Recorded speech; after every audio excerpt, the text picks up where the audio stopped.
Assalamualaikum warahmatullahi wabarakatuh.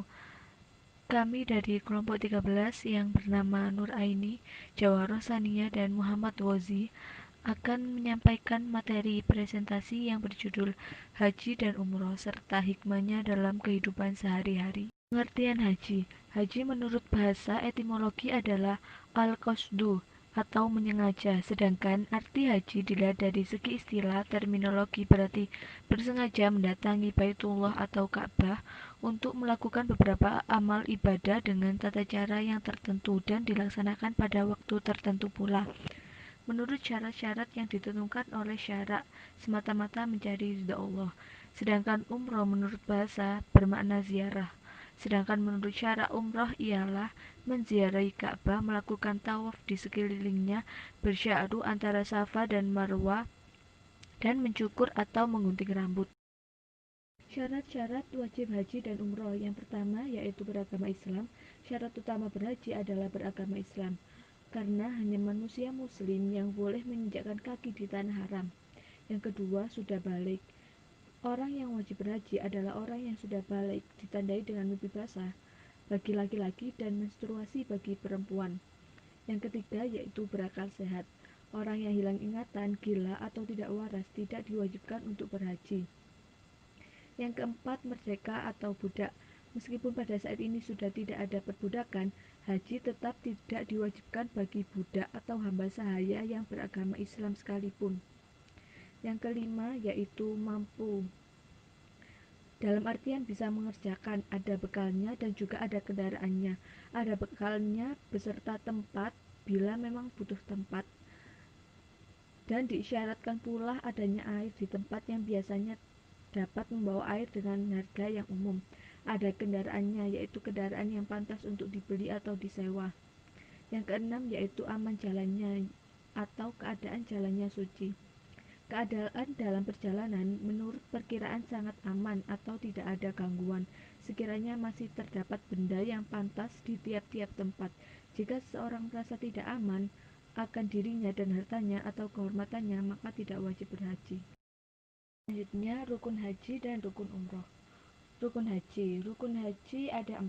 Yang pertama, ihram, yaitu niat untuk memulai melaksanakan haji dengan mengenakan pakaian ihram di mikot.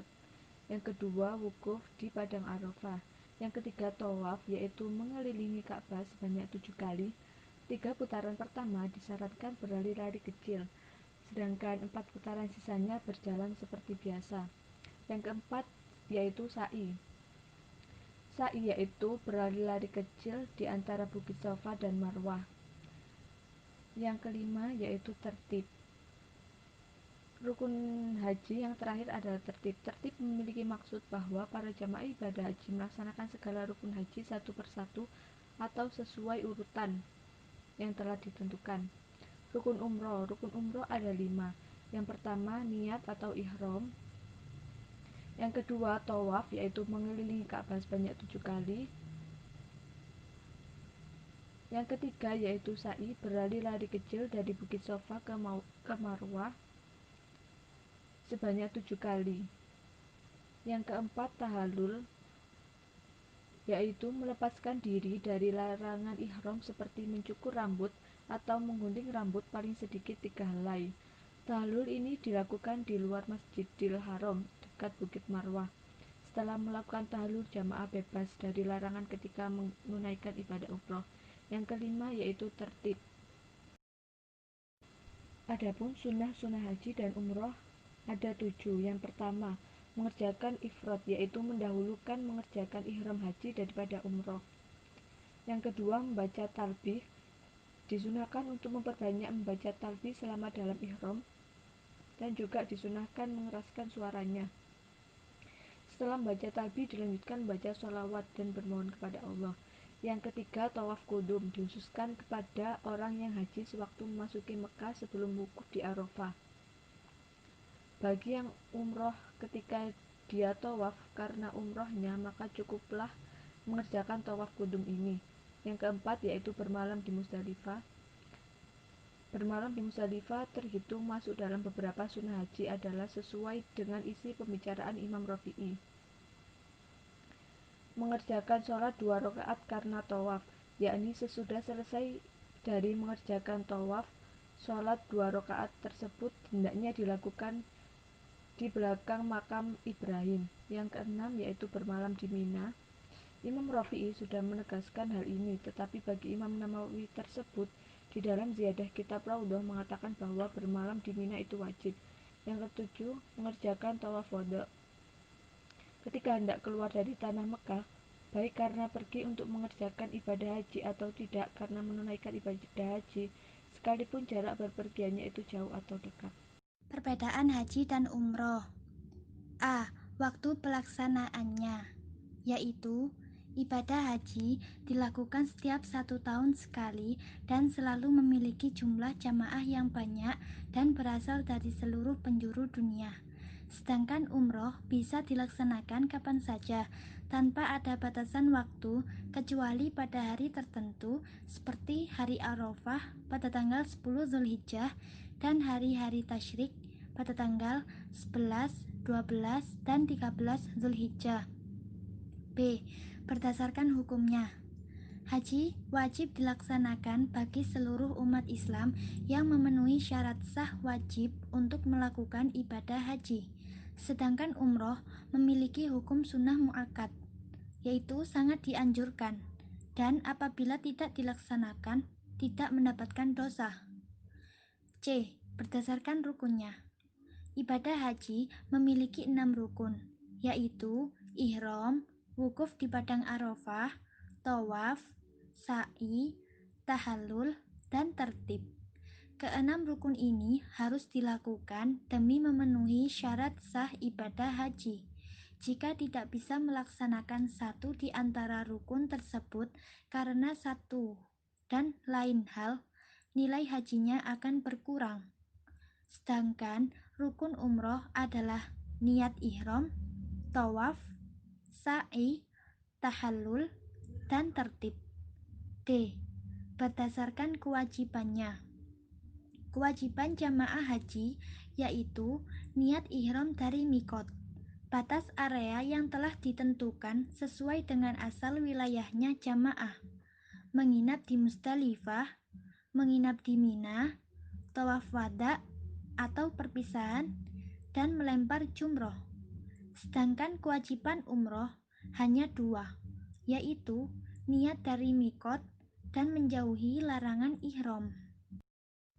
Hikmah haji dan umroh yaitu yang pertama adalah meningkatkan kedisiplinan, yang kedua meningkatkan kualitas diri dalam beribadah, yang ketiga memunculkan sifat yang sabar, yang keempat melahirkan rasa solidaritas dan kekeluargaan, dan yang terakhir adalah meningkatkan dakwah. Tujuan haji dan umroh yaitu yang pertama menampakkan kerendahan dan ketundukan kepada Allah, yang kedua mensyukuri nikmat, yang ketiga muktamar umat Islam, yang keempat mengingatkan akan hari kiamat, dan yang terakhir merefleksikan pengesaan Allah melalui ibadah lisan dan ibadah jasmaniyah atau perbuatan. Mengimplementasikan hikmah haji dan umroh dalam kehidupan sehari-hari. Yang pertama adalah ihram atau niat, yaitu segala sesuatu berdasarkan pada niatan dan tujuannya. Dan ihram dilambangkan dengan pakaian yang putih, berarti harus dengan niatan yang suci, bersih, dan baik. Yang kedua adalah tawaf, yaitu mengelilingi Ka'bah dan sambil membaca doa Nabi Ibrahim. Begitu pula dalam diri kita terdapat suatu pusat, yaitu hati. Hati adalah suatu komponen penting dalam diri kita, karena kalau hati bersih, maka bersih pula seluruh tingkah laku kita. Yang ketiga adalah sa'i, yaitu lari-lari kecil antara Safa dan Marwah. Dilihat dari sejarah adalah peristiwa Siti Hajar atau istri Nabi Ibrahim yang berusaha mencari air dari bukit Safa dan Marwah, meskipun dalam akal sudah mengetahui tidak ada air, tapi masih berusaha untuk menemukan air. Sudah jelas bahwa dalam kehidupan sehari-hari kita dituntut untuk tidak mudah berputus asa. Selama kita mau berusaha dan meyakini, pasti Allah akan memberikan pertolongan pada kita. Yang keempat adalah balang jumroh atau melemparkan batu.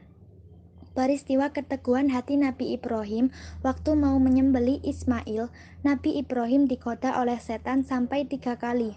Namun, Nabi Ibrahim sanggup melalui, dan dalam setiap godaan, Nabi Ibrahim melempar setan dengan kerikil.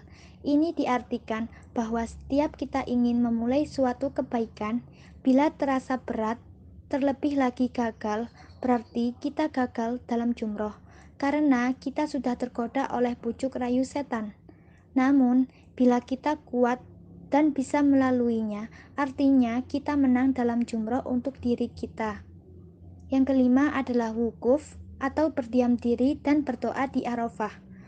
Wukuf adalah penyempurnaan dari ibadah haji, dari serangkaian sesuatu. Sesudah kita berusaha dan ikhtiar, kita serahkan semuanya kepada Allah, karena Dialah Maha dari segala Maha. Pengertian mikot zamani dan mikot makani. Haji dan umroh memiliki mikot zamani dan mikot makani, yaitu mikot yang terkait waktu dan tempat. 1. Mikot zamani. Mikot zamani untuk umroh adalah setiap waktu, yang artinya setiap waktu boleh berumroh. Dan yang kedua adalah mikot untuk haji, adalah pada beberapa bulan dan tidak boleh berumroh selain waktu tersebut, yaitu pada bulan Syawal, pada bulan Dzulqa'dah, dan 10 hari pertama dari bulan Dzulhijjah. Yang kedua adalah mikot makani. Mikot makani sendiri adalah tempat berjalannya haji dan umroh. Barang siapa saja yang berada di Mekah, maka ia berhaji dari Mekah. Sedangkan menuju ke tanah halal yang terdekat bagi yang ingin berumroh.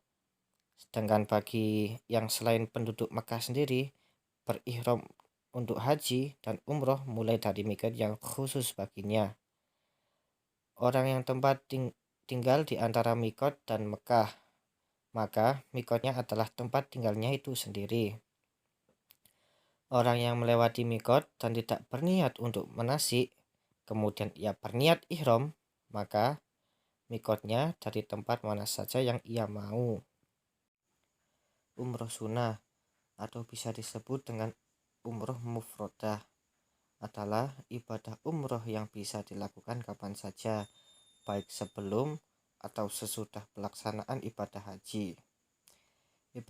Ibadah umroh ini juga boleh dilakukan di luar musim haji, di mana tata cara pelaksanaannya sama dengan umroh wajib. Adapun yang berbeda ialah dalam hal mengucapkan niatnya, yaitu niat untuk melaksanakan umroh sunnah. Yang berikutnya adalah haji badal.